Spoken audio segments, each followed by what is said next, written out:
আজকে আমরা শিখব যে কোনো সংখ্যার শেষে যদি 5 থাকে তাহলে তার স্কোয়ার কয়েক সেকেন্ডে কীভাবে বের করা যায়। চলো দেখো 25, দেখো 25-এর শেষে কত আছে 5, 5-এর স্কোয়ার করে দাও, কত হবে 5 5 25। আর এখানে 2 আছে, 2 এর পরের নাম্বারটা কি 3, তাহলে 2 এর সঙ্গে 3 আমরা কি করব মাল্টিপ্ল করব, কত হবে 6, তাহলে আমাদের হবে 6 2 5। 35টা ওই একইভাবে শেষে 5 আছে, 5-এর স্কোয়ার করে দাও 25। 3-র পরের নাম্বারটা কি 4, তাহলে 3-র সঙ্গে 4-এর মাল্টিপ্ল করে দাও, 4 3 12, তাহলে 1 2 2 5।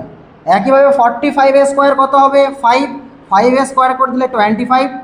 আর 4-এর পরের নাম্বারটা কত 5, তাহলে 4 ইন্টু 5 কত 20। একইভাবে তোমরা 55 স্কোয়ার বা 55-এর স্কোয়ারটা কত হয় বের করো। আমি 3 ডিজিটের নাম্বারের স্কোয়ার কী করে বের করতে হয়, ওই একইভাবে 5-এর স্কোয়ার করলে কত হবে 25। আর এখানে 10 আছে, তা 10-এর পরের নাম্বারটা কত 11, তাহলে 11 ইন্টু 10 হয়ে যাবে 110। একইভাবে তোমরা 115টা কত হয় করে দেখাও।